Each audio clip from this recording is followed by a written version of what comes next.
نماز کی فکر اپنے اوپر فرض کر لو، خدا کی قسم دنیا کی فکر سے آزاد ہو جاؤ گے اور کامیابی تمہارے قدم چومے گی۔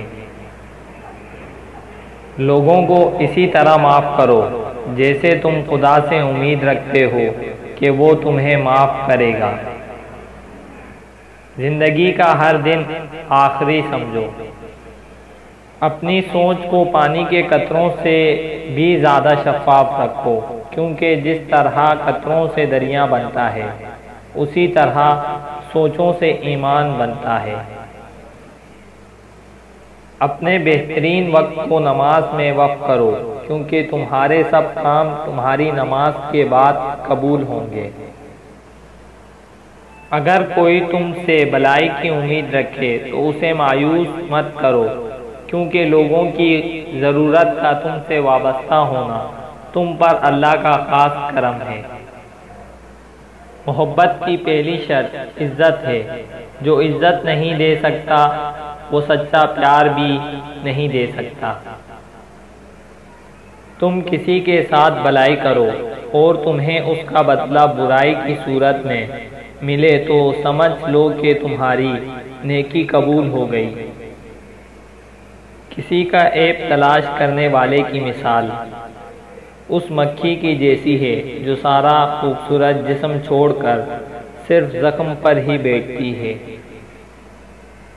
اپنی جوانی کے دھوکے میں مت آنا کہ یہ عنقریب تم سے چھین لی جائے گی۔ جس کو تم سے سچی محبت ہوگی وہ تم کو فضول اور ناجائز کاموں سے روکے گا۔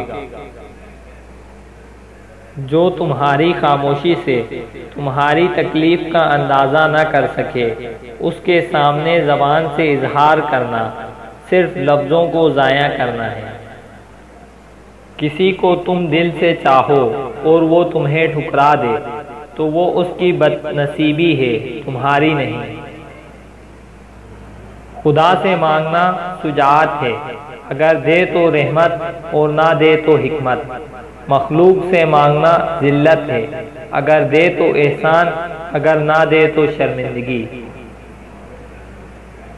اپنا سر اونچا رکھو کہ تم کسی سے نہیں ڈرتے، لیکن اپنی نگاہیں نیچے رکھو تاکہ پتہ چلے تم ایک باعزت گھرانے سے تعلق رکھتے ہو۔ جس نے تجھے تیرے عیب بتائے، اگر تجھے عقل ہو تو بے شک اس نے تجھ پر احسان کی انتہا کر دی۔ خدا ہم کو اسی لیے سختیوں میں ڈال کر امتحان لیتا ہے تاکہ ہمارے دلوں سے غرور و تکبر نکال دے۔ جس زبان سے جھوٹ نکلنا بند ہو جائے اس زبان سے نکلی ہر دعا قبول ہوتی ہے۔